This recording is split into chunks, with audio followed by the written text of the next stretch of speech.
好，立法院呢这个打成一团了，通过了财政收支划分法了哈。那也就是原来给地方25%，现在变35%，大概多了3000多亿。那所以呢，这个卓荣泰行政院长就说，以后如果有地震、台风，地方政府自己面对，中央没钱给你们了。大家知道我们的这个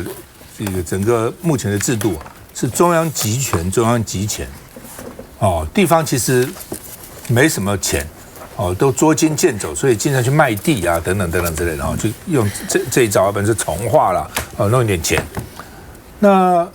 事实上，你说中央那么没钱吗？给了地方多3000多亿，就没钱了吗？今年刚刚讲过，今年的这个税就超增了5000亿啊。那你这不过3000多亿吗？对吧？你超增的给他都够了，怎么不够呢？哦，而且地方有钱以后，他当然建设会好一点嘛，哦，会比较多钱放在建设上嘛。那如果真的发生一些小灾小难，他当然可以自己解决。如果真的大灾大难，对不对？那你还是要中央要来帮助他嘛。你不能说因此我就不管了，好像这太赌气了。我觉得行政长不必赌这种气了，讲这话也没什么意思了哈。那卓荣泰是说呢，他原来不是这样讲的哦，他是说呢，我不愿意看到这样的事情发生哦，等等等等啊。那但是这个话基本上还是这样啊，所以财政部还是讲嘛，说呢弱化中央协助地方的能力嘛，哦，那问题是你中央每年将近3兆的预算，加上国营事业3兆的预算，你中间有多少浪费的呢？连交通部长也出来说啊，因为预算减少了，所以工程时间会往后延。你的预算都编好了，往什么后延呢？哦，那另外呢，这个国民党说啊，你少贪污，3753亿就9牛1毛嘛，你台电一赔就是2000亿，哦，累积起来就3000、4000亿，每年这样补贴都不是钱，那到了给地方就是钱了，而且你给地方也是给地方政府啊。也不是这个说这个钱就跑掉了哈，地方政府因为现在真的很穷嘛，哦，所以他也需要啊，哦，那侯友宜也说1年就超增5000亿啊，所以呢，到底你说你没钱，对不对？喊穷，那这个说重北轻南，霸凌高雄，为什么呢？因为他土地面积是用10%来算，人口比重用45%来算，所以他就高雄地很广啊，人口很少啊。所以这样看起来，就分的钱就比台北、新北少啊，哦，等等哈。那另外呢，这个学者是说了哈，这样是会缩小城乡差距的啦。哦，地方还是拿到钱嘛，虽然是少，还是拿到不少啦。哦，而且你中央还是有钱嘛，你到时候真的有需要的地方，比如说南部，你再多给他一点补助就是了。我们看一下，未来台风来临，行政院也没有任何的能力来到各个地方去。地震来临，地方政府要自己非常勇敢的面对。行政院长卓荣泰短短几句话，意思是3读通过的财划法窒碍难行，天灾来要地方靠自己吗？遭大家也批评中央恐吓人民，这救灾无力论掀起朝野隔空对杠。不过摊开灾害防救法明定，从灾害预防到风灾、水灾等，行政院身负统筹重责。前行政院长也说，救灾应该全国一体。在各地舆论炸锅后，卓院长在脸书澄清曝光原文，指出若误解，容许我再说一次，要断章取义，请先看清楚。指的是在新的财划法下，国库会变得空虚，恐怕没有能力到各个地方去。地震来临，地方政府必须勇敢面对跨县市、跨年度的重大计划，恐难因应各种建设势必要中途停摆。而行政院人士也进一步指出，会影响的包含跨县市、跨年度的县市治水工程、轨道交通系统，还有公共建设。我觉得民进党啊，不要把一般的民众哦都当成哦很无知，然后完全听不懂这个话，或者是看不懂字哦。很简单嘛，讲了你收入超收了4、5千亿哦，大家还记不记得？不仅是今年超收5100亿啊，前2年还超收4000多亿的时候，我们每个人还被分到钱呢。对不对？不是我们的银行账户还多钱吗？那今天就是说，现在超收已经从过去5年来超增的收入，这已经成为一个明显的趋势。那就是把这笔钱分多一点去给地方，这怎么会不好呢？尤其是地方呢，我们都有选地方县市长，我们还选了地方的议员。那地方的议员他们要求表现呢，就是努力的去帮我们人民争取权益。那这不是就更直接到我们身上吗？那这样的事情不好，然后你还要维持像民进党政府这样子少数执政，只代表了40%的民意，结果大权在握的结果就是。现在的地方政府呢，绝大部分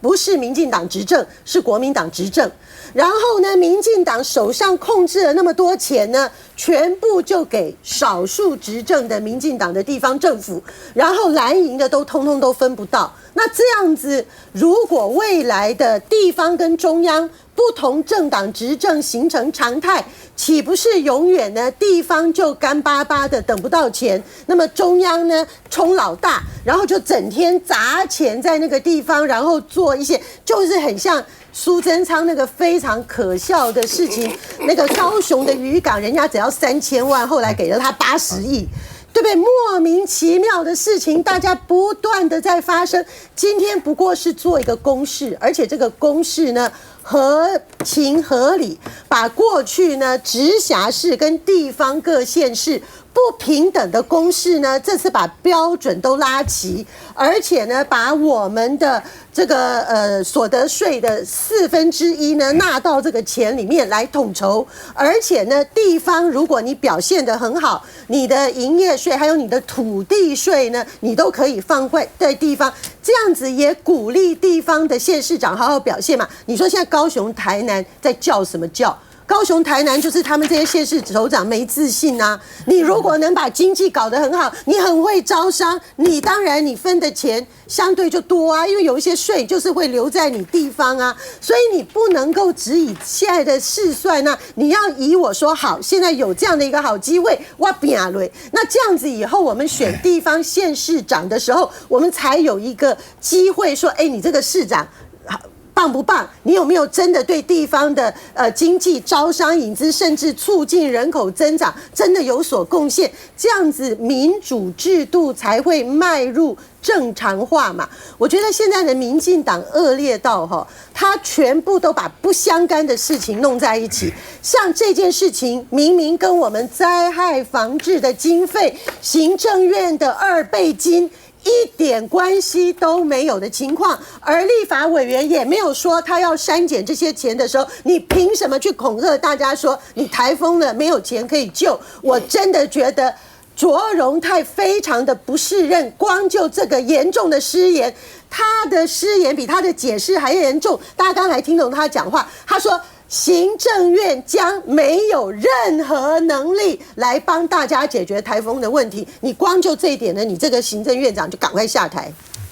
你要补充的？要补充一下，我觉得卓荣泰讲这些话，他特别讲了4个字叫国库空虚啊。国库真的空虚吗？我们数字会说话。过去3年税基盈余就是民进党执政，每一年他剩的钱都全部用了，全部用完了，每一年剩3000亿到5000亿之多，没有用掉的了。剩下来的税基剩余剩下来的，剩下来，所以他要剩这么多钱，你有剩5000亿，我只不过把3000多亿包括地方政府，你就说国库空虚，国库怎么会空虚？你不要说今年这个我们超收这个5000多亿，但是呢，就是过去3年是这个样子。第二个，这里面还有一个很重要的概念，我们要看了，这现在是讲统筹分配税款，财案法里面，但是政府还有一个补助款，就一般补助加上专业的补助、专案的补助、计划型补助。这两块，一个是统筹款，一个是补助款，这2个加起来看，过去这几年排名第1名，绝对是第1名高雄市，大家都说台北市好有钱这一次这个统筹分配税款拿这么多钱，拿这么多，可是你加补助款，台北市排第3，有时候排第4，有时候排第5，高雄市几乎都排第1名。高雄市拿的钱是这个样子，所以他怎么会讲说要这样子的话，我都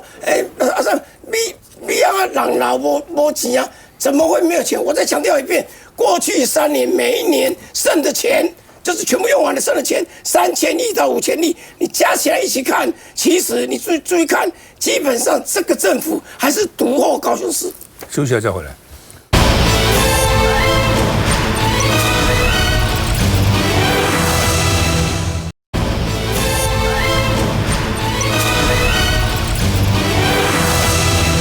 好，关于财税法、财政收支划分法，廷飞怎么看？为什么民进党那么反对？不是，其实我们是针对说，所谓分配不公。好，刚刚大家都说，哇，那个民进党执政在计划型补助都是补助给南部、补助给台南、补助给高雄。那所以呢，我们现在财划法在重新调整之后，我们把统筹分配款调整完之后，是依照人口、土地等等。可是有没有去思考到所谓集中人口密集跟人口不密集的一个态度，还有所谓偏乡与不偏乡，还有老龄化人口的问题，其实这是很多的样态。但是呢，如果说很单纯用所谓的一个经济发展，那现在经济发展，刚刚那个永明副市长就说啊，你可以这个加强这样台南的一个经济的一个规模，可是不好意思，我们现在最大的问题就是在台南分公司，然后经营税这个收入最多的都在台南的分公司，可是它的缴税都要在总公司、总营运部都在台北。这也是我们一直跟中央一直在抗议说，是不是应该要调整一下？应该要去做这样的一个规模的一个分布，也就是说你在哪里所获得的这样的一个经营规模，你应该从哪里去缴税？可是没有，我们现在还是一个属地制，也就是说你的总公司在哪里，你的营运单位当所报在哪里，你就是由那里去缴税。所以我要先解释这一点，这对我们南部地方是极为不公平的哈。那我们要讲说，其实在修法之前呢哈。这个是我们在这个原本就算出来，就是说在明年度还没有修法前，我们预计，因为我们有很多大型的建设都持续在进行当中，因为过去的重北轻南还好，民进党执政之后有稍微把关爱的眼神看到我们南部，所以呢，在过去统筹分配款，我们看到是322亿，然后一般型补助款是193亿，特别统筹款是13亿，计划型补助款是322亿。所以其实如果依照我们原本还没有修法前，就是合计850亿，这是目前我们所估算出来，依照大型建设，它已经预定要给我们的一些主要型的一个计划型补助。可是，在国民党强行修法的一个财划法，其实我们要求的是一个公平，所以这个公平当中，我们看到统筹分配款原本的322亿，如果依照目前所有的一个比例。南部台南跟高雄其实比例最低，然后那个台北还有60%，新北还有68.9%，但是呢，到了高雄就是49%，台南是50.4%。好，那依照这样子，我们可以拿到的是这个加了163亿，就是485亿。那么一般型补助款没有改变193亿，特别统筹款13亿没有改变。可是因为我们把这3700多亿都已经把它划到我们所有各县市，所以未来计划型补助几乎有可能在各县市它就会0，因为没有能力。这个不可能啊，不可能是0啊，这个是0。拿这种假的资料来讲，这不是假的，这假的，没有，这不是假的，这是目前因为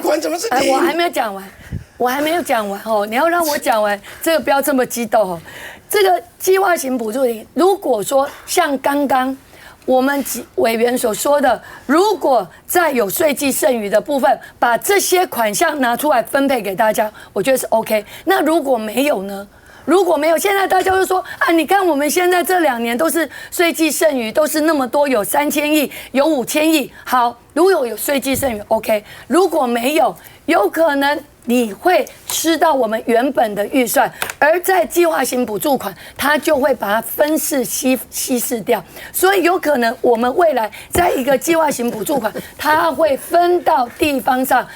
变成是0，所以我觉得这个部分是我们现在的隐忧。如果是这样子的话，有可能我们所拿到的比过去还会少了159亿，所以这当中对我们来讲，台南南部当然要极力抗议啊。好，这随便讲讲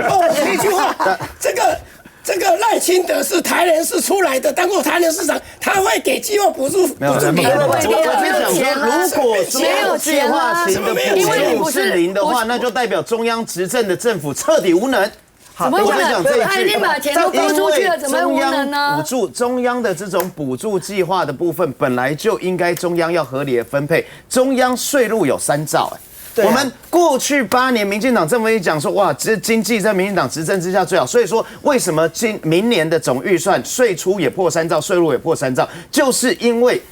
民进党政府他现在已经把这整个垫高了嘛。那既然有3兆一个情况下，怎么会有发生过这个竞争型的计划型的补助是0的情况？再来，民进党现在其实有3种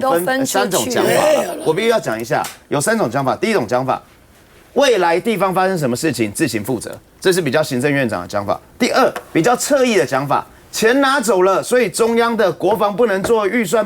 育儿津贴不能做，长照不能做，这比较侧翼的讲法。还有第3种讲法，就如同刚刚比较民进党区域型委员的讲法啊，我县市拿的太少了，应该要给我县市多一点。来，我们一一来讲一下。第一，以后地方发生什么事情自己负责，这样的一个讲法就是情了。天灾发生了，本来就是中央地方不分你我不分党派，共同一条心来去面对。而且灾害防救法本来就已经有相关规定，天灾发生以我们国家来讲，以中央机关为主要的主导，地方政府配合，大家共同来抢救。第二，灾害预备金有70几亿，也没有减少。所以，如果说你真的有天灾发生的时候，你居然讲是说地方要自行负责的话，这不就是拿未来有可能发生的天灾来勒索情勒地方政府跟民众吗？不相干呢。这第一个部分，所以行政院长讲这话真的是彻底失言。这种拿情勒的方式，就如同戒严一样，连想都不应该想。第二个部分，钱拿走了，中央很多不能做。根本也是假的我刚刚就讲了嘛，税入不管是我们大家讲的是说我们超增有5000亿，像今年，或者是说像税入有破3兆，今天3000多亿是3兆元的1/10啊。所以换言之，你还是有很多其他的一个经费来去做合理的分配来去运用。我们财划法只是把这个公式定下来，中央地方不用说再看中央政府是谁执政，地方政府是谁执政，我就对你好一点，我就对你差一点。合理的公式分配，让每一个地方政府都可以把钱花在刀口上，有什么不好？还有第三，如果说各县市现在出来之后觉得说啊，台南也就是说我们台南太少了，新北我们有委员说新北太少了，应该要支持国民党第一个版本。那我们请教民进党的委员，你们的版本在哪里？行政院没有，从头到尾行政院没有版本，民进党委员没有版本，只为一味的反对而反对。而每一修法通过之后，我现在看到每一个人的起手式都是我不反对修法，但是。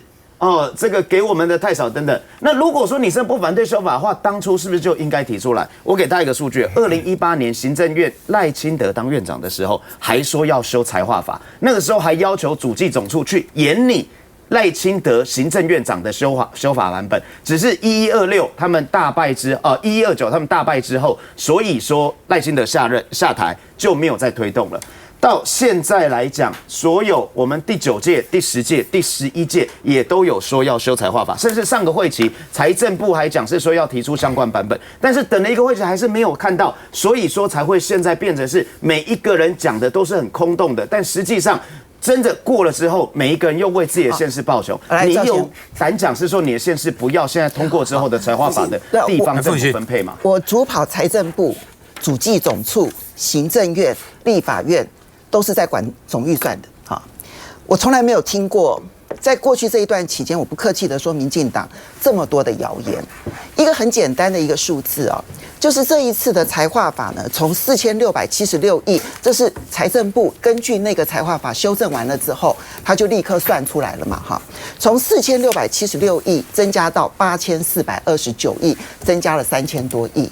那请问一下，8400多亿是什么样的概念呢？我们不要讲明年整个税入税出都各3兆哈，今年的税出就是2兆8000多亿。换句话说，你扣除掉这一个统筹分配税款，强制要分配给地方的8000多亿，你还有2兆你还有2兆元，现在告诉我们说你救灾也救不了了，国防也做不了了，交通建设计划型的补助款也做不了了，然后交通建设也做不了了。你知道计划型补助款主要重点是在哪里？以前的经建会，现在的国发会。那你干脆如果计划型补助款全部没有的话，你把国发会给删掉算了，你把这个单位给砍掉好了。因为这个单位就在决定计划性补助款它的优先顺序的，每一年决定的那金额都是很庞大的。你说一个总预算少掉了这个1/10的中央分配的权利，然后直接下放到地方让它来自主，你就中央2兆就没有钱可以花了，这是天大的谣言啊！那你说地方上说啊，这一些偏远的地方然后就拿不到什么钱了，我来告诉大家，很快的，宜兰县增加100多亿。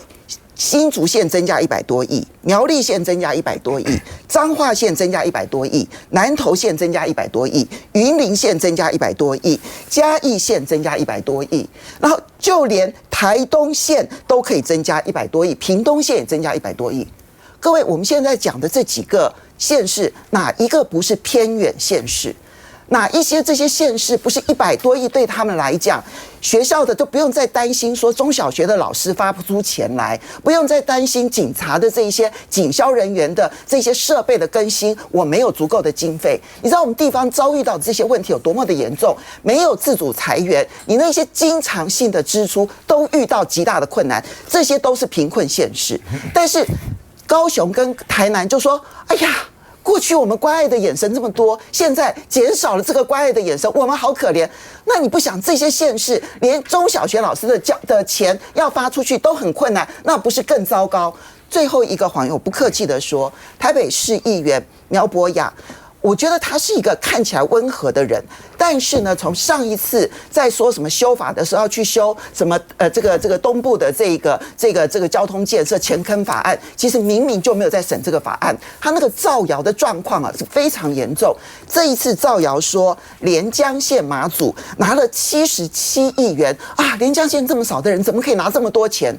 可是财政部试算出来的就是26亿啊，它就是所有县市当中最少的啊，所增加的就是最少的啊，何苦去造马祖的谣呢？我就不懂了。现在民进党一直在抹黑跟扭曲这个财划法，实际上财划法非常的重要，它对于各个县市生活的发展，还有照顾到每个基层的人城乡差距，这个都非常重要。而且这个我跟大家讲，第一个点，民进党长久以来他们都曾经提过好多财政收支划分法的这个修正版，大家回去翻一下，从陈水扁当总统的时候啊，行政院哦，陈水扁政府的行政院是提出过财政收支划分法的修正版的。蔡英文刚上台的时候，第一任的行政院长林全，我印象很深刻啊，他邀我去他办公室，他说他版本弄好了，我们谈了非常久他是很有心要做这个事情的。赖清德当台南市长的时候，他说啊，财划法是一个不公不义的恶法，一定要修。当了行政院长，他也说赶快把中央的钱要下放给地方。所以民进党之前也曾经非常明确的说这个法是好的法，结果现在怎么可以抹黑跟扭曲到这样子？第二个点，我跟大家讲一个很重要的，台湾啊，我们整个政府里面啊，只有一个富豪，一个大富豪的中央政府了。县市政府不好给人啦，县市政府就是顶多一个小康的，可能像台北市稍微小康一点的，其他那么都是小贫，要么甚至是次贫。这是修法没好给他只是维持基本的，可能次贫变成小贫，小贫变成稍微小康一点点而已。这些县市政府以前也没有变成多少，真正掌有大权的还是大富豪的，只有一个中央政府。刚刚在讲一年他一年的光是中央政府总预算3兆1000多亿，你说把那个什么基金啊、国营事业算一算，6、7兆你所有的县市政府加起来可能连1兆都还不够现在多了3000多亿下去，大家算一算，这个怎么说中央就没有钱，就国库空虚，这是一个点。第二个，我今天要强调一个点非常重要那你行政一定那你讲什么？以后地方的这个灾变碰到要自己面对。老实讲，这个是很恐怖的一个讲法我们有些县市首长都打电话给我说，就恐怖大家知道多恐怖吗？大家知道今年我们发生一个非常不幸的事情，4月3号花莲大地震，对不对？你知道花莲大地震，中央政府去帮花莲补了多少钱？第一个，从中央政府的公务预算，等于交通部、内政部、卫福部所有的部位，赶快把钱整理起来，赶快去花莲那边帮忙。88.5亿，第二个中央特种基金84.65亿，一个特别预算1，中央统筹分配税款里面有一个叫做特别统筹分配税款，这样加一加，包括第2亿备金，285亿耶。一个花莲大地震，中央拿下去紧急去帮忙照顾花莲的285亿。现在我们的行政长跟你讲说，以后碰到这种事情，你地方自己来，你地方的县市首长会不会吓死啊？所以我们要严正的抗议。我觉得现在行政院长周在讲这个话，第一个，你不只是情了我这个有点冷血了。你怎么可以在国家的这个天灾地变里面，在人民那个伤口上面去做政治文章？所以我觉得他是严重失言，他不是要收尾，我觉得他郑重道歉，而且要跟民众保证，所有的地震天灾，行政院一定是全力去支持、全力去帮忙、全力去救灾的，没有什么钱不见的，什么地方你自己要去面对。我想大家一直在讲说，哇，我们有3兆1000亿，然后只有3000多亿拿出来，这实在是一定可以 cover 过去。可是我们必须强调，我们预算规模并没有增加，也就是说，你今年我们所省的预算，这个规模在这里，然后你明年马上在今年你通过了，明年要马上处理，请问这当中要怎么调配？那如果说今天大家说的，如果大家协调好说，如果有所谓这个税季盈余的话，那我们再来处理这一块，发放给地方，我相信大家没有问题。可并不是这个通过之后，明年就要执行了。如果说真的整个公告，然后再附属完之后就要执行了，那执行之后这一块饼要怎么办？而且我必须强调，我在所有的财划法在讨论的过程当中，我一直都强调，我认为财划法应该去好好讨论，而且这是必要性，而且未来一定要走的。那么我也希望说，行政院要赶快提出版本，让大家好好来讨论。可是这一次是完全用所谓的那种这个冲锋机线这个式的这样子一路跑，完全没有任何多余的时间讨论，然后再讲。我们当时候会说一直强调财划法，是因为整个薪水真的发不出来。但是呢，蔡英文总统上任之后，他调配了所谓的统筹分配款的一个补助的状况在人事费的部分，所以稍微现在已经没有说哪一个县市薪水是发不出来的状态。好吧，看起来财划法的这个讨论很激烈本来我们要讨论1节，现在变成讨论2节时间还超过而这个案子的确那么这个我们还有很多话影响还是要讲，对，是，而且是相当引起关切的。我们休息一下回来。